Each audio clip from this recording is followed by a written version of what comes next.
আমরা এখানে দ্বিতীয়বারের মতো আলোচনার শুভ উদ্বোধন অনুষ্ঠানে এসেছি। এরপরে পুনর্বার আবার হবে কিনা অবশ্য জানি না, কিন্তু সংস্কার কমিশনের যে গতি, সেই গতি নিয়ে আমরা মোটেও সন্তুষ্ট হতে পারিনি।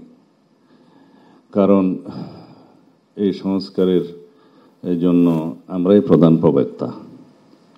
আপনারা যদি সৌভাগ্যক্রমে দায়িত্ব গ্রহণ না করতেন, তাহলে যখনই ফেসিবাদের পতন হতো তখন আমাদের কমিটমেন্ট অনুসারে আমাদের যেতে হতো। এখানে 31 দফার নিয়ে আমি কথা বলবো না।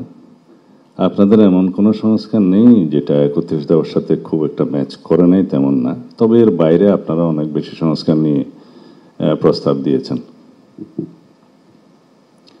এবং যে সংস্কার প্রস্তাবগুলো নিয়ে আমরা 3 দিন আলাপ করেছি অবিরত, বিশেষ করে আমাদের দলের পক্ষ থেকে।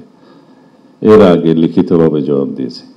আপনাদের সংক্ষিপ্ত ভার্সনের যেটা আপনারা স্প্রেডশিট বলেন, সেটার সাথে আমরা খুব একটা একমত হইনি, যেহেতু এখানে বিভ্রান্তি সৃষ্টি হয়েছিল কিছু। তো যেভাবে আমরা জবাব দিয়েছি, ওখান থেকে আপনারা কম্পাইল করে আমাদেরকে জানাতে পারতেন যে এগুলো সবগুলো এই প্রভিশনগুলো আমরা একমত হতে পেরেছি, বা অধিকাংশ দল একমত হয়েছে বা দ্বিমত হয়েছে। এখন জানি না আপনারা কি কি চিহ্নিত করে পরবর্তীতে কথা বলবেন। এমনিতে আলাপ আলোচনা জানতে পেরেছি কিছুটা আপনারা আইডেন্টিফাইড করেছেন যে মেজর ইস্যুসগুলো নিয়ে আপনারা আলোচনা করবেন। ঢালাইয়ের সেরা প্রিমিয়ার সিমেন্ট। কিন্তু আমরা যেন একটা বিষয়ে একমত হই যে let us agree to disagree on certain points, major issues, যেগুলো কখনোই হয়তো সবাই একমত হতে পারবেন না। যাই হোক, সংস্কার নিয়ে আর বেশি কথা বলবো না, বললে রিয়াজ ভাই কষ্ট পাবে। তো দ্বিতীয় হচ্ছে, আমি এখানে প্রশংসা করতে আসিনি, আমরা এখানে আলোচনা করতে এসেছি। এখন আপনাদেরকে যে বিষয়গুলো বুঝাতে পারেনি অবিরত, তা সেটাকে আজকে বোঝাতে পারবো মনে হয় না। একটি কারণও নাই ডিসেম্বরের পরে নির্বাচন। আমরা কেন, কি উদ্দেশ্যে ডিসেম্বরের আগে নির্বাচন চাই, কেন চাই, যৌক্তিকভাবে আমরা প্লেস করেছি, বহুবার প্লেস করেছি, এবং জাতির মধ্যে বিভিন্ন রকমের কনস্পিরেসির একটা সুযোগ নিচ্ছে কেউ কেউ, এবং বিভিন্ন রকমের অস্থিরতার সৃষ্টির উপায় তারা আছে। সেটা আভ্যন্তরীণভাবেও আছে, বহির্বিশ্বরও আছে। অনেকে বক্তব্য রেখেছেন যে পার্শ্ববর্তী একটা দেশ নির্বাচন চাই।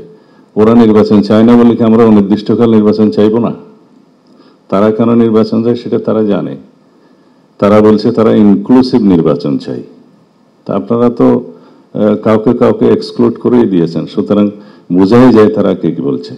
কিন্তু যদি ইউরোপ আমেরিকা নির্বাচন চায়, তখন তো আপনারা কিছু বলেন না। এবং দেশের অভ্যন্তরে এবং বাইরে বহু বিবৃতি আছে নির্বাচনে চাওয়ার ব্যাপারে। তো সেই জন্য আমরা আমাদের দলের পক্ষ থেকে, আমাদের সমমনা রাজনৈতিক দলের পক্ষ থেকে, আমাদের সাথে যারা আন্দোলন সংগ্রামে ফ্যাসিবাদ বিরোধী যুক্ত ছিল সেই আন্দোলনে, তাদের সবার পক্ষ থেকে আমরা বলেছি।